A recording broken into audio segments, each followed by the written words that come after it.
Hi guys, here we are at Emmanuel Cemetery, I think, but we're at 3430 House Street in Dallas. And we are here to see the gravesite of Abraham Zapruder. Abraham Zapruder was an immigrant who came from Ukraine, and he owned a apparel business in the Daltex building, which is right next door to the Texas School Book Depository. I believe it was on the 4th floor, wasn't it, Jan? Yes. And so he made clothing. And he was going to film the motorcade of President Kennedy on November 22nd for his family. He loved America, he loved President Kennedy, but he wanted to film it kind of for historical reasons, so his family could look back at it and see that he got to see the president. What he ended up filming that day was possibly the most horrific film footage, 27 seconds, in the history of film. The assassination of President Kennedy. And that film is now the most watched film footage in the entire world. But here's his gravesite, guys.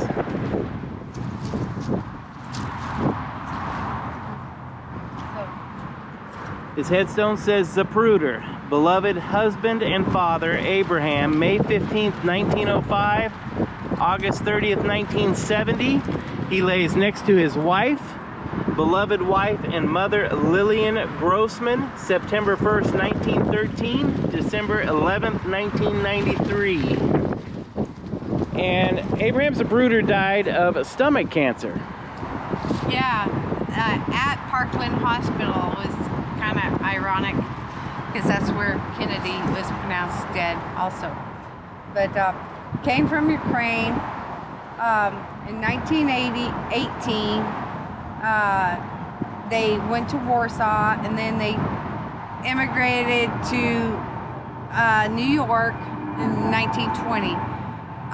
But just before that, he and his family witnessed the murder of his brother by some Polish guards, which was devastating. But came and started his business in 1941, Jennifer Junior's, on the 4th floor of the building right next to the school book depository.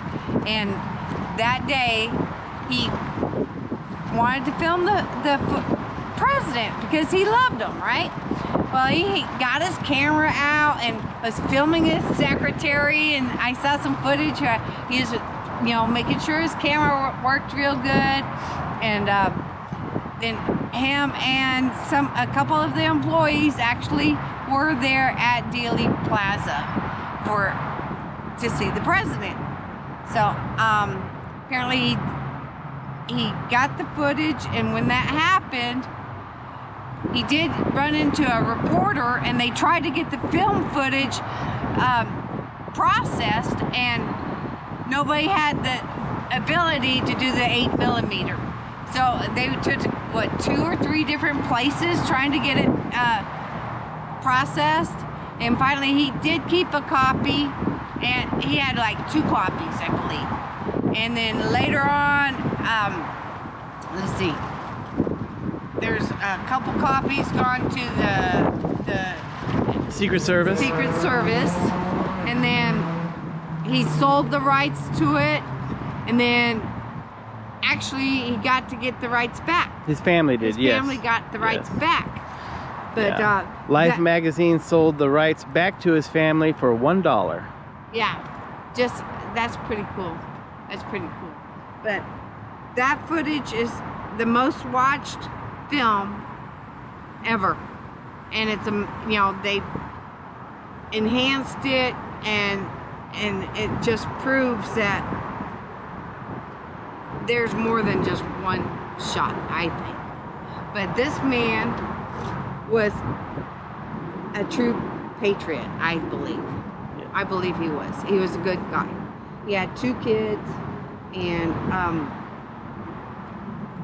what he did changed the world.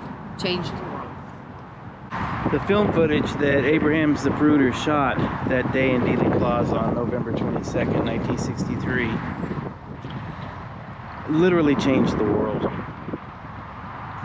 Everybody had assumed that a lone gunman had killed President Kennedy.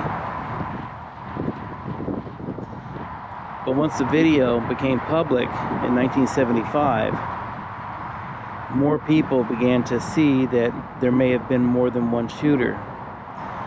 And I believe that's where the name conspiracy theorist derived from, was from the footage and after the aftermath of the Kennedy assassination, where people started believing in conspiracies and coined the term conspiracy theorist. Because of Abraham Zapruder, the world will never be the same.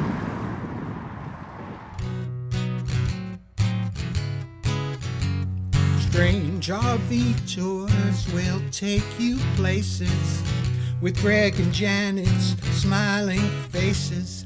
You might see a crazy flavored soda review or some tips to fit your RV too. So come along, won't you join us, friend, as we discover what's around the bend. Just sit right back in your easy chair. Strange RV Tours is on the air. Strange RV Tours is on